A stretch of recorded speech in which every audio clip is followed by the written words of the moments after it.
40 ప్రసంగాలు ఉపవాస ప్రార్థన గురించి చేస్తానని ముందే తెలియజేసినాను. అది ఆరంభించిన తర్వాతనే దేవుడు ఈ గొప్ప మేలు చేసినాడు. అందుకే మనకు ఊహించని కార్యాలు దేవుడు చేస్తాడు. ప్రార్థించే వారి పట్ల చేస్తాడు, ఉపవసించి మరీ ప్రార్థన చేసే వారి పట్ల మరి బలమైన కార్యాలు చేస్తాడు. ఇది ఒక చిన్న పరలోకం లాగా ఉంది. ఇక్కడ జనాలు ఉపవాసం అంటే వస్తారు, సంపూర్ణ రాత్రి అంటే వస్తారు, ఆకలి మరి దప్పిక మరి అవన్నీ పక్కన పెట్టుకొని దేవుని వెతికేవారు ఉన్నారు. అంటే చూడండి, కడుపు నిండిన తర్వాత ఏం చేస్తారో దేవుడు ఇవ్వడనంట. కానీ నేను పరిశుద్ధ గ్రంథం అంతా వెతికినాను. అప్పుడు సంతోష సమయాలు కూడా దేవుడు తన బిడ్డలకు ఇస్తాడు. కానీ దేవుని నిజంగా వెతకాలంటే తప్పకుండా మరి మనము దేవుని మీద ధ్యాస కలిగి ఉండాలి. ఆహారం మీద ఉన్న ఆశ విడుచుకోవాలి కదా. ఆహారం మీద ఉన్న ధ్యాస కాదు, దేవుని మీద ఆశ పెట్టుకోవాలి. నరులు దేవుడు అనుగ్రహించు రక్షణ కొరకు ఓపికతో ఏం చేయాలి? కనిపెట్టాలి. మరి పాత నిబంధనలో చూశాను ఉపవాస ప్రార్థనలు, క్రొత్త నిబంధనలో ఉపవాస ప్రార్థనలు. ఉపవాసం మనం ఎందుకు చేస్తాము? మనల్ని మనము తగ్గించుకుంటాం. అంటే fasting is nothing but concentrating on God. దేవుని మీద గురి పెట్టడమే ఉపవాసం. ఎందుకు ఉపవాసం చేయాలి? బాగా తిని మంచిగా మరి బాగా సుఖంగా ఉండొచ్చు కదా. మరి తప్పకుండా దేవుడిని అన్న వస్త్రములు ధారాళంగా అనుగ్రహించే దేవుడు అని సమృద్ధి అయిన జీవాన్ని నీకు ఇస్తాడని వాక్యంలో ఉంది. కానీ మనము మానవులం కాబట్టి మనకు దేవునికి అడ్డుగా ఉన్న ప్రతిదీ కూడా తొలగించుకోవడానికి, మరి ఆత్మలో ఆసక్తి కలగడానికి, ఏకాగ్రత కలగడానికి, దేవుని మీద గురి పెట్టడానికి, నీ సమస్యల మీద కాకుండా, నీ పరిస్థితుల మీద కాకుండా, నీ దేవుని మీద ఏకదృష్టి పెట్టడానికి, నిన్ను నీవు తగ్గించుకోవడానికి, దేవుని వెతకడానికి మంచి అవకాశం ఏంటి? ఉపవాస ప్రార్థన. అలాగే మరి భక్తులు ఉపవసించి ప్రార్థన చేసినారు. నేను చాలా అంశాల మీద మీతో మాట్లాడినాను. ఇది 12వ ప్రసంగం. మరి నాకు దేవుడు ఒక దర్శనం ఇచ్చినాడు. అది ఏంటంటే, మరి విశ్రాంతి తీసుకునే సమయంలో ఒక దర్శనం చూసినాను. అది ఒక పాయింట్లో నేను నిలబడుతున్నాను. అది 7 సముద్రాలు అనమాట. అంటే మహాసముద్రాలు 7 కలిసిన ఒక పాయింట్ దగ్గర నేను నిలబడుతున్నాను. అప్పుడు ఈ కనుమేర చూపు అంటే నాకు అందడం లేదు. నా కనులు అంతగా నీళ్లు నీళ్లు నీళ్లు నీళ్లు కనబడుతుంది.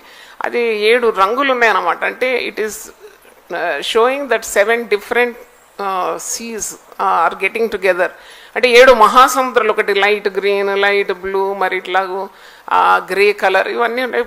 7 ఉన్నాయి కదా, నేను లెక్క పెడుతున్నాను. 7 కలర్స్ ఉన్నాయి కదా. మరి ఇది మహాసముద్రాలన్నీ కలిస్తే ఇది ఏమంటారు దీన్ని అసలు, ఈ కలయికను అని ఇలాగ ఆలోచిస్తున్నాను. అప్పుడు వెనక నుండి ఒక శబ్దం వినబడుతుంది. అది మా అక్కగారి శబ్దంలాగా అనిపించింది. చూస్తే కూడా ఆమెనే ఉంది. ఆమె అంటుంది, జాయ్ నువ్వు పలుకు, నువ్వు నోరు తెరిచి పలుకు, సముద్రం ఎండిపోతుంది అన్నది. నేనన్నా, అక్క ఏంటి జోక్ చేస్తున్నావు? ఈ నీళ్లు ఎండిపోవాలంటే నేను ఇట్లా పలకగానే అవుతుందంటే, కాదు నా వల్ల కాదనంటే ఆ స్వరం ఏమంటుందంటే, నీ వల్ల కాదు, నీలో ఉన్న దేవుని వలన అవుతుంది. నీలో దేవుడు ఉన్నాడు, నువ్వు పలుకు పలుకు అని అంటే, ఈ బాధ తట్టుకోలేకుండా సముద్రమా నువ్వు ఎండిపోవును గాక అంటే మొత్తం ఎండిపోయింది. అదే మొత్తం ఎండిపోయింది. అసలు చుక్క నీళ్ళు లేదు. నేను చాలా ఆశ్చర్యపడుతున్నాను, ఏంటిది నీళ్ళంతా ఎండిపోయింది నాకు తెలియదు. నేను ఆ మట్టి తడి ఉంటుందేమో, ఆ మట్టి ఒడ్డున్న పట్టి చూస్తే ఆ మొత్తం ఇసుక నా చేతి నుండి జారిపోతుంది. దాంట్లో ఒక్క చుక్క కూడా లేదు. అప్పుడు ఇది ఏంటిది మరి ఇంత మహిమగల ఒక దర్శనాన్ని చూసినాను, రాసి పెట్టాను. అంటే నేను అర్థం చేసుకు పరిశుద్ధాత్మ సహాయం కోరినాను. అప్పుడు నాకు దేవుడు దీనికి వాక్యం ఆధారంగా ఇచ్చినాడు. చాలా సమస్యలతో మీరు మరి జటిలమైన సమస్యలతో మీకు వీలు కాని అంటే చేత కాని కార్యాల కొరకు ప్రార్థన చేసినప్పుడు దేవుడే మీ కార్యాలు చేస్తాడు. దేవుని వాక్కులు మీరు విశ్వాసంతో పలకాలి.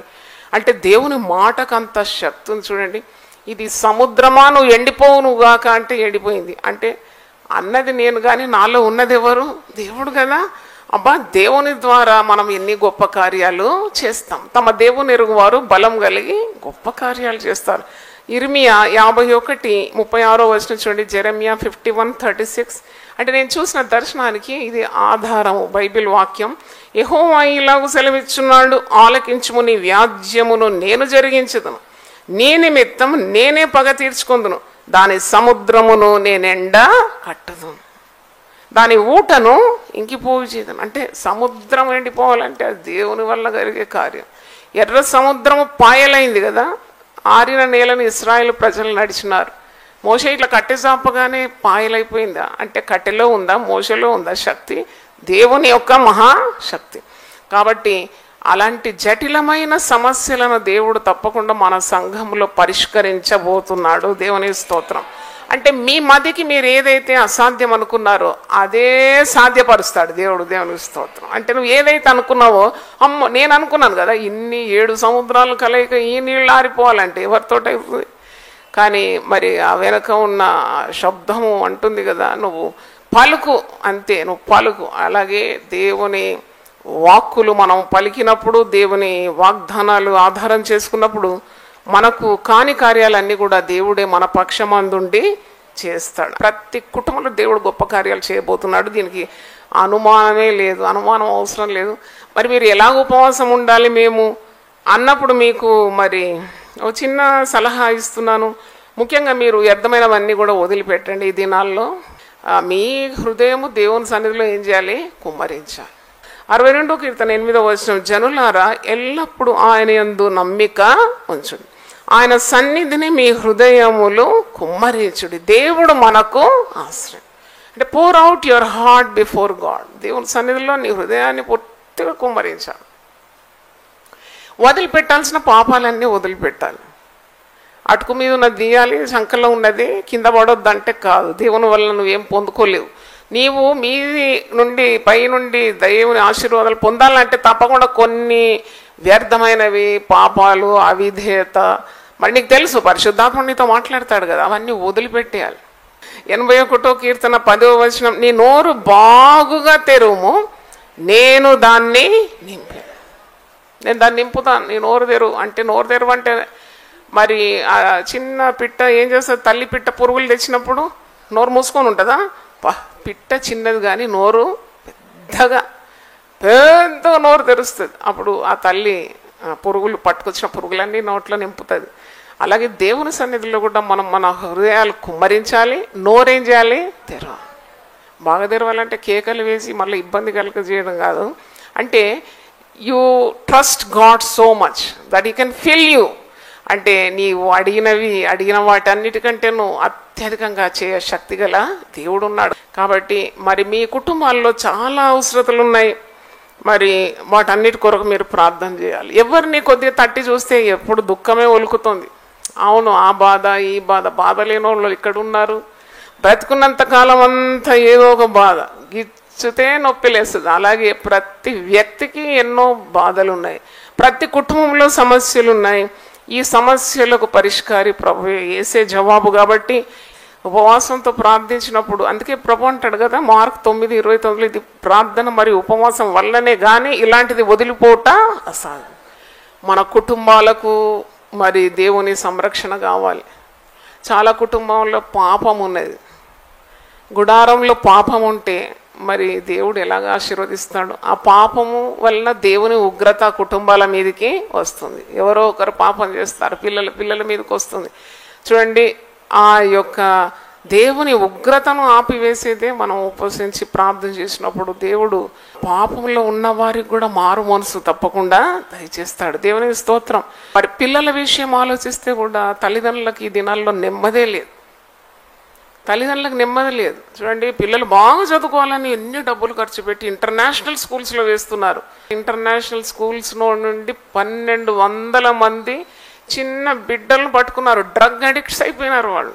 అంటే మత్తు పదార్థాలకు బానిసైపోయిన పెద్ద పిల్లలు కాదు. మనం అనుకుంటాం 18, 18, 20 అంటే పాపంలో పడిపోతారు, చెప్పిన మాట వినరని. చిన్న గుడ్డు పిల్లలు కూడా మత్తు ఇంజక్షన్లు వేసుకుంటున్నారు, మత్తు మందులు తింటున్నారు, ఇంటి నుండి దొంగతనాలు చేస్తున్నారు. అది కూడా ఇంటర్నేషనల్ స్కూల్లో. ఎంత ధన వ్యయం చేసి పిల్లలు బాగుగా ఉండాలి, మంచి భవిష్యత్తు ఉండాలి, అందరు పిల్లల కంటే మా పిల్లలు పైకి ఉండాలని అనుకుంటే జరిగేది ఇదే జరుగుతుంది. 12 సంవత్సరాల వయసు నుండి 20 సంవత్సరాల వయసులో ఉన్న పిల్లలు ఆత్మహత్య చేసుకుంటున్నారు. ఈ బ్లూ వేల్ అనే ఒక గేమ్, అది కంప్యూటర్లో ఆడతారు. 50 టాస్కులు ఉంటుంది. 50వ టాస్క్ ఏంటంటే నువ్వు పోయి చావు, ఎత్తు నుండి దుంకు, లేకుంటే ట్రైన్ ముందు నిలబడు, లేక గోతులో పడు, ఏదో ఇట్లా, లేకుంటే ఉరేసుకో, ఇలాంటివి ఆదేశాలు అన్నమాట. అంటే ఒక్కసారి ఆ గేమ్లోకి ఎంటర్ అయితే దాన్ని ఎగ్జిట్ కావడము వల్ల కాదట. అంటే దానికి ఒక టాస్క్కు ఎంటర్ అయినా కానీ అంతం 50 వరకు కూడా టాస్కులు చేయాల్సిందే, లేకుంటే వాళ్ళు చాలా బెదిరిస్తారంట. పిల్లలు, చిన్న పిల్లలు ఆ బుట్టలో పడిపోతున్నారు. ఇప్పుడు 100 పిల్లలు చనిపోయినారు. మరి యవన బిడ్డల కొరకు తప్పకుండా ప్రార్థన చేయాలి. మనము భారతదేశంలో కూడా శాంతి సమాధానమే లేదు. చూడండి, స్వేచ్ఛ అనేది లేదండి. డెమోక్రసీ అంటే స్వాతంత్రం, పలకడానికి స్వాతంత్రం, తిరగడానికి స్వాతంత్రం. మరి అట్టి స్వాతంత్రాన్ని భారతదేశం కోల్పోతుంది. మీరు వార్తాపత్రికలు చదివితే మీకు అర్థమవుతుంది. చూడండి, పరిశుద్ధ గ్రంథంలో యేసుప్రభు అంటాడు, మీకు సత్యం మీరు తెలుసుకుంటే సత్యం మిమ్మల్ని ఏం చేస్తుంది? స్వతంత్రులుగా చేస్తుంది. అవును, స్వతంత్రులుగా చేస్తుంది. మనమంతా మన కట్లన్నీ తెగిపోయింది. కానీ మనం ఈ దేశం కొరకు ఏం చేస్తున్నాం? మనం పాపం నుండి విడిపింపబడినాం. ఇంకా ఎంతమంది సంఖ్యలలో ఉన్నారు, అంధకారంలో ఉన్నారు, చీకట్లో ఉన్నారు. తప్పకుండా మనం 3 పూటల ఆహారం తిని దేశం గురించి మర్చిపోతే తప్పకుండా ప్రమాదం ఉన్నది, ముప్పు పొంచి ఉన్నది. నాకు ముందే దేవుడు దర్శనం చూపెట్టినాడు కదా, అని మీకు గుర్తుంది కదా. పెద్ద పెద్ద కొండ చిలువలన్నీ ఆ డ్రైనేజ్ మ్యాన్ హోల్ నుండి ఉట్టి తలకాయలు మాత్రం కనబడుతుంది. పెద్ద ముప్పు పొంచి ఉంది. కాబట్టి ఉపవాసించి ప్రార్థన చేసినప్పుడు దేశం మీద కీడు రాదు, ప్రజలు సుఖంగా నెమ్మదిగా సంతోషంగా ఉంటారు. దేవుని స్తోత్రం. పాలకులకు దేవుడు జ్ఞానం ఇస్తాడు. ఇప్పుడు మన పాలకులను చూస్తే చాలా దయనీయమైన పరిస్థితి. ఈ పాలకులకు కూడా దేవుడు జ్ఞానం ఇవ్వాలని మనం ప్రార్థన చేయాలి. దేవుని స్తోత్రం. అధికారుల కొరకు, రాజుల కొరకు, పాలకుల కొరకు ప్రార్థన చేయాలనే ఆదేశం తిమోతి పత్రికలో మనం చూస్తున్నాం. తర్వాత కరువు ఏంటి అసలు?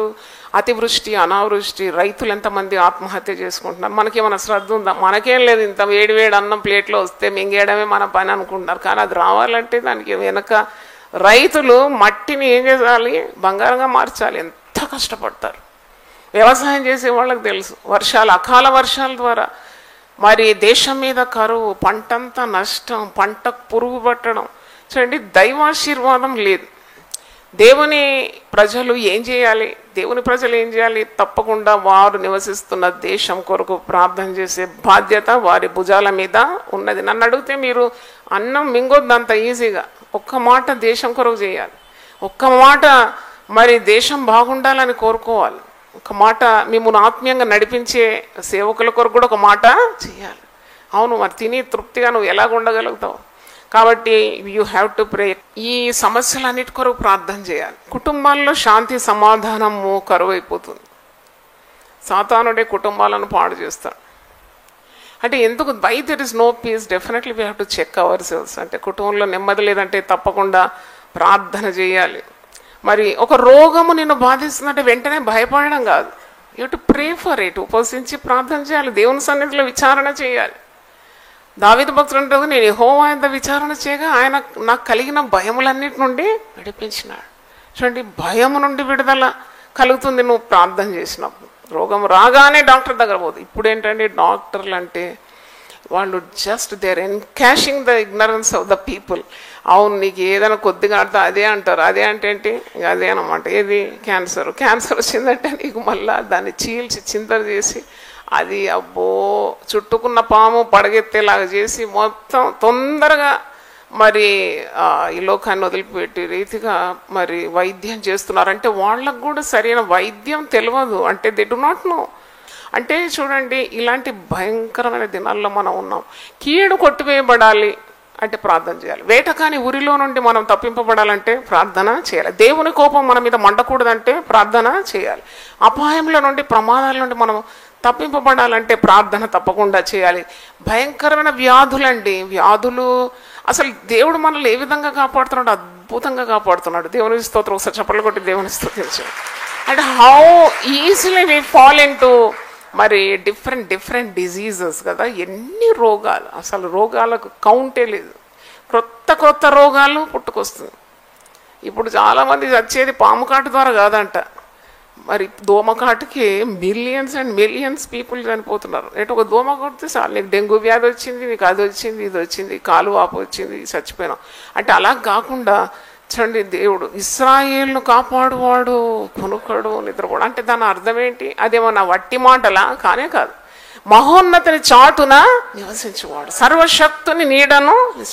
అంటే ఏంటి? ఉపవాస ప్రార్థన అని అర్థం. అంటే నువ్వు ఉపవసించి ప్రార్థన చేసినప్పుడు దేవుని చాటున వచ్చేసినావు అన్నది. చూడండి, చిన్న బిడ్డలు భయపడినప్పుడు ఏం చేస్తారు, తల్లి కొంగు చాటుకు వచ్చేస్తారు కదా. కాబట్టి దేవుణ్ణి ఆశ్రయించాలి మనం. మరి మోషే చేయలేదా? ఆహారం పానం మాని 80 రోజులు చేయలేదా? 2 పర్యాయం 40 రోజులు చొప్పున చేయలేదా? మరి అంత లక్షలాది జనాన్ని నడిపించడానికి ఆయనకు ఆలోచనలు కావాలి కదా, ఆయనకు జ్ఞానం కావాలి, ఆయనకు మరి 10 ఆజ్ఞలు పలక మీద, రాతి పలకల మీద నుండి మరి దేవుడు చేత రాయించుకొని తిగి వస్తున్నాడు. ఆయన ముఖం చూడడానికి కూడా ప్రజలు ఎరిచినంట. ఎందుకంటే దేవుని సన్నిధిలో నుండి వచ్చినప్పుడు ఆయన చర్మము కాంతివంతమైపోయిందని వాక్యంలో చూస్తున్నాం. ఎస్తేరు 3 రోజులు ఉపవాసం ఉన్నది తన ప్రజల రక్షణార్థం. 3 days she fasted and prayer along with her servants. పనికత్తులతో కలిసి. ఆహారం లేదు, పానం లేదు. పరిశుద్ధ గ్రంథంలో మీరు చూస్తే ఎస్తేరు 4:4 చూస్తే ఆమె నేను నశించేదాన్ని, పోకూడని సమయంలో దాజు దగ్గర వెళ్ళాల్సి వచ్చిన, నా ప్రాణం పోయినా పర్వాలేదు, నా ప్రజల రక్షణార్థం నేను వెళ్తాను. వెళ్ళింది. రాజుకు ఆమెను చూడగానే ఏం కలిగిందంట? కలిగిందంట. చట్టం మారిపోయింది, ప్రజలందరూ రక్షింపబడినారు. దేవుని స్తోత్రం, హల్లెలూయా. అసలు ఉపవాసం ఉండేదే దేవుని కరుణ మన మీదకి రావడానికి, మనం తగ్గించుకోవడానికి, పాపాలు వదిలిపెట్టడానికి, పశ్చాత్తాపమైన హృదయంతో దేవుని తట్టు తిరగాలి. పరిశుద్ధ గ్రంథంలో ఒక మాట ఉంది కదా, ఆకాశము నుండి దేవుడు చూస్తున్నాడంట. 53 కీర్తన అనుకుంటా. ఒకసారి చూడండి. దేవుని వెతుకువారు కలరో ఏమో అని ఆకాశము నుండి దేవుడు చూస్తున్నాడు. 2వ వచనం చూడండి, కీర్తన 53:2. వివేకము కలిగి దేవుని వెతుకువారు కలరేమో అని దేవుడు ఆకాశము నుండి చూచి నరులను పరిశీలించు. దేవుని వెతకాలన్నమాట, సీకింగ్ గాడ్. అవును, దేవుని వెతుకుతున్నాను, నాకు దేవుడు అవసరం లేదు, అన్నీ నేనే చూసుకుంటాను అని అనుకుంటున్నా, ఓడిపోతావు జీవితంలో. కాబట్టి it's very wise to seek God. చాలా గొప్ప జ్ఞానం దేవుని వెతకడం, దేవుని సహాయం అర్థించడం, నీకు వీలుగాని కార్యాలన్నింటినీ దేవునికి అప్పగించడం, దేవుడు అద్భుతం చేస్తాడని నమ్మడం, విశ్వసించడం, దేవుని బిడ్డలతో సహవాసం. అంటే సహవాసం అంటే సగం బలం అంటారు కదా. మరి ఎక్కడ లేదు ప్రపంచంలో ఫాస్టింగ్ అని అందరు ఇలా రావడం, ప్రార్థన చేయడం. పెద్ద పెద్ద కట్టడాలు ఉన్నాయి. There so many buildings, big buildings. అక్కడ ఫాస్టింగ్ ప్రేయర్స్ ఏం జరగడం లేదు, ఎందుకంటే నాయకులే ఉండరు, ఇంకా ప్రజలకు ఏం బోధిస్తారు. దేవుడు ఆకాశం నుండి చూసి నరులను పరిశీలిస్తున్నాడు. మరి వివేకము కలిగి దేవుని వెతుకువారు కలరో ఏమో అని దేవుడు చూస్తున్నాడు. కాబట్టి ఆర్థిక ఇబ్బందులు చాలా మందికి ఉన్నాయి. ఆర్థిక ఇబ్బందులు ఉన్నాయి. ఎందుకు ఇలాగ ఆర్థిక ఇబ్బందులు వచ్చినాయి? దేవుని వాగ్దానాలు ఎప్పుడైనా నెరవేరుతుంది. నన్ను ప్రేమించే వారిని నేను ఆస్తికర్తలుగా చేస్తాను, వారి నిధులను నింపుతాను. తప్పకుండా తన బిడ్డలు ఇలాగో ఇబ్బందుల్లో ఉండడం దేవుని చిత్తమే కాదు. నాకు అనిపిస్తుంది, ఉపవసించి ప్రార్థన చేసి తమ కుటుంబాల్లో ఉన్న ఆర్థిక ఇబ్బందులన్నీ తొలగిపోయే రీతిగా మరి దేవుని సహాయం కోరితే తప్పకుండా ఏ దిక్కు నుండైనా వారికి సహాయం దేవుడు ఇస్తాడు. వారి అప్పుల బాధల నుండి విడిపిస్తాడు దేవుడు. నేను నీ కట్లను ఏం చేస్తానన్నాడు? తింపేస్తానన్నాడు. దేవుని స్తోత్రం. I will burst your bonds. దేవుడు వెలుగై ఉన్నాడు కదా. దేవా, ఈ అబద్ధ ప్రవక్తల ఈ తాండవాన్ని మీరే అణిచివేయమని ప్రార్థన చేద్దాం. దేవుడు వింటాడా లేదా?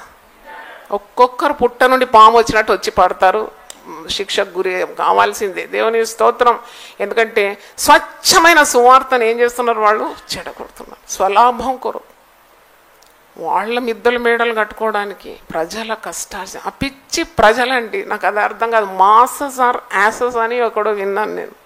ఎంత పిచ్చి ప్రజలంటే ఈ యొక్క అబద్ధానికి బానిసలైపోతారు. చాలా శక్తి అండి, చాలా శక్తి. శక్తి వాళ్ళు లేదమ్మా, ఈ బైబిల్ చదువు దినమంతా, నీకు శక్తి నీకు వస్తుంది. దేవుని స్తోత్రం, హల్లెలూయా. దేవుని మాటలు ఎంత శక్తి కలవి, అదొద్దు. ఈ అబద్ధపు బూటకపు మాటలకు లొంగిపోతున్నారు. డబ్బులన్నీ కష్టార్జన తీసిస్తున్నారండి. అబద్ధ ప్రవక్తలు చాలా పెరిగిపోతుంది. ఇది మంచి వ్యాపారం కదా. 4 భాషలు మాట్లాడి 4 గిమ్మిక్లు చేస్తే పైసలు వచ్చేసింది. ఆడ ఒళ్ళొంచి పని చేస్తే కదా డబ్బులు రావాల్సింది. అందరూ కష్టపడి తమ కష్టార్జితాన్ని తెచ్చి అట్టి దొంగలకు ఇస్తున్నారు. అది చాలా దుఃఖం అనిపిస్తుంది, నాకు బాధ అనిపిస్తుంది. కాబట్టి నేను కూడా 21 రోజులు ప్రార్థన చేస్తాం. మనం అందరం కలిసి ప్రార్థన చేస్తాం. ఇలాంటి బూటకాలు అన్నీ కూడా ఈ భారతదేశం నుండి, ప్రపంచం నుండి మాయం కావాలి. దేవుని స్తోత్రం. స్వచ్ఛమైన సువార్త ప్రకటింపబడాలి. యథార్థమైన సేవకులు దేవుని కొరకులు ఇవ్వాలి. ప్రభు కొరకు ప్రాణం పెట్టేవారు కావాలి. సిలువనెత్తుకొని ముందుకు సాగేవారు కావాలి. దేవుని స్తోత్రం, హల్లెలూయా. బైబిల్లో ఒక వాగ్దానం ఉంది, కొందరు ప్రాణమును గురించి ఆశ విడిచినా వారు మరలా బ్రతుకుతారు. ఆ వాగ్దానం ఎట్టిపట్టి నేను ఒకసారి ప్రార్థన చేసిన, దేవుడు ముట్టినాడు, బాగు చేసినాడు. ఆ వ్యక్తిని చూస్తే నేను అస్సలు గుర్తుపట్టలేదు. ఎందుకంటే ఆ రోగం వచ్చిపోయిన తర్వాత లివర్, నేను అనుకుంటే కొత్త లివర్ ఈ ప్రభు అని ప్రార్థన చేసినాడు. కొత్త లివర్ ఇచ్చినట్టున్నాడు. హైట్, వెయిట్, పర్సనాలిటీ మంచిగా full brimming with good health వచ్చి కూర్చుంటే గుర్తుపట్టలేదు.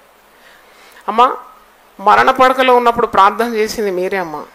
దేవుడు నన్ను బ్రతికించినాడు. ఆయన విప్రోలో చాలా హై ఎగ్జిక్యూటివ్ పోస్ట్. ఆయన నేను చనిపోతాను అనుకున్నాను, మరి మీరు ప్రార్థనలు చేసినారు. మీ సంఘానికి నేను ఒక కానుక ఇవ్వాలనుకున్నాను, చెక్ తీసినాడు, రాసినాడు 3 లక్షల రూపాయలు. హల్లెలూయా. దేవుడు గొప్పోడు కదా.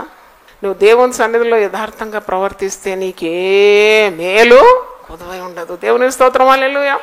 నేను దుబాయ్ పోయినప్పుడు కూడా అడిగినారు, అమెరికాలో అడిగినారు, మీరు ఇంత పెద్ద పరిచర్య ఎవరిని డబ్బు అడగకుండా ఎట చేస్తున్నారండి? ఎవరిని ఎందుకు అడగనండి? అడుగుతానండి ప్రతిరోజు. ఎవరిని అడుగుతానండి? దేవుని అడుగుతానండి. దేవుని స్తోత్రం. హల్లెలూయా. ఇక్కడ గోడ మీద మా తండ్రి గారే రాపించినారు ఇది. కావున నా దేవుడు తన ఐశ్వర్యం చొప్పున క్రీస్తు యేసునందు మహిమలో మీ ప్రతి అవసరత తీర్చు. హల్లెలూయా. అంటే నేను అది కానుక తీసుకున్నప్పుడు, దేవా ఉదయం నాకు వాగ్దానం ఇచ్చినావు, ఏ రాజో వస్తాడని అనుకున్నాను, మళ్ళీ మర్చిపోయినాను కూడా, కానీ నిజంగా నేను పంపించావు. ఎంత అద్భుతం. దేవుడు అనుకుంటే కాకి ద్వారా పంపడా కదా.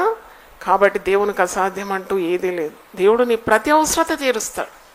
యోవేలు గ్రంథం 2:12 ఈ మాట ఉంది, ఇప్పుడైనాను మీరు నా తట్టు తిరగాలి, మీరు మీ వస్త్రాలు కాదు మీ హృదయాలను చింపుకొని నా తట్టు తిరగండి. మీరు పశ్చాత్తమైన హృదయంతో మీరు ప్రార్థన చేసినప్పుడు తప్పకుండా మీ మనవులను నేను ఆలకిస్తాను. యోవేలు 2:12, ఇప్పుడైనా మీరు ఉపవాసం ఉండి కన్నీరు విడుచుచు దుఃఖించుచు మనఃపూర్వకంగా తిరిగి నా యుద్ధకు రండి. ఈ అధ్యాయం మీరు జస్ట్ 2 చాప్టర్స్ ఉంది, 3 అధ్యాయాలు ఉంది యోవేలు గ్రంథంలో. మీరు వెళ్ళి మంచిగా చదవండి. ఈ 21 days కొరకున్న మీకు మ్యాటర్ అంతా దీంట్లోనే ఉంది.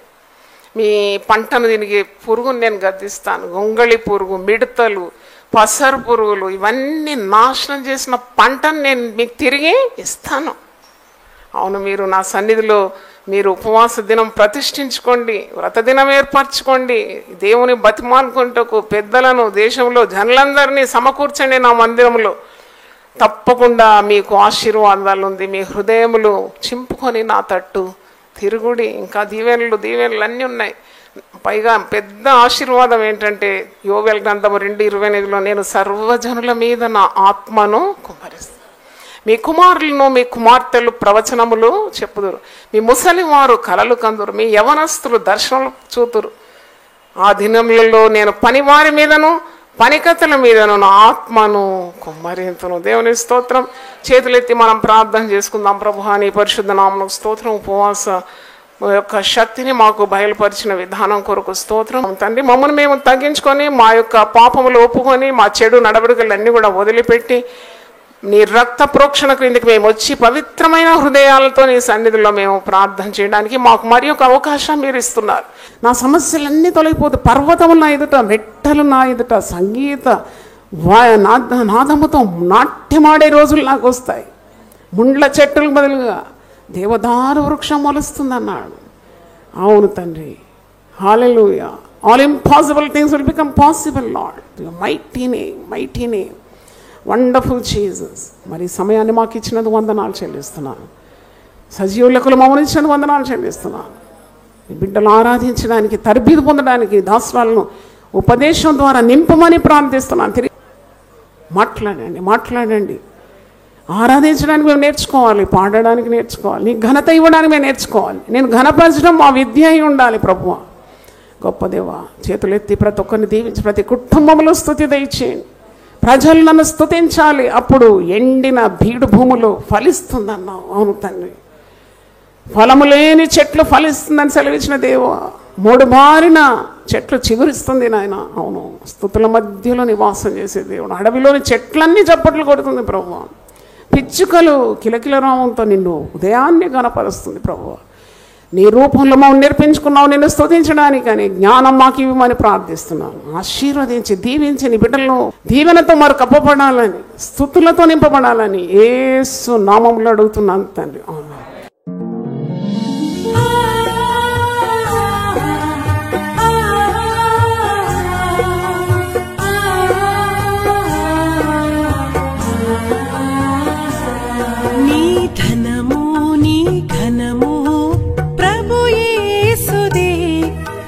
దశమా భాగమునీయ వెనుదీతువా. నీ ధనము నీ ఘనము ప్రభు యేసుదే, నీ దశమా భాగమునీయ వెనుదీతువా. ధరలోన ధనధాన్యములనీయగా కరుణించి కాపాడి రక్షింపగా. ధరలోన ధనధాన్యములనీయగా కరుణించి కాపాడి రక్షింపగా. పరలోకనాదుండు నీకీయగా మరి యేసు కొరకీయ వెనుదీతువా. పరలోకనాదుండు నీకీయగా మరి యేసు కొరకీయ వెనుదీతువా. నీ ధనము నీ ఘనము ప్రభు యేసుదే, నీ దశమా భాగమునీయ వెనుదీతువా. పాడి పంటలు ప్రభువు నీకీయగా కూడు గుట్టలు నీకు దయచేయగా. పాడి పంటలు ప్రభువు నీకీయగా కూడు గుట్టలు నీకు దయచేయగా. వీడంగ ప్రభు యేసు నామంబును గడువేల ప్రభుకీయను క్రైస్తవా. వేడంగ ప్రభు యేసు నామంబును గడువేల ప్రభుకీయను క్రైస్తవా. నీ ధనము నీ ఘనము ప్రభు యేసుదే, నీ దశ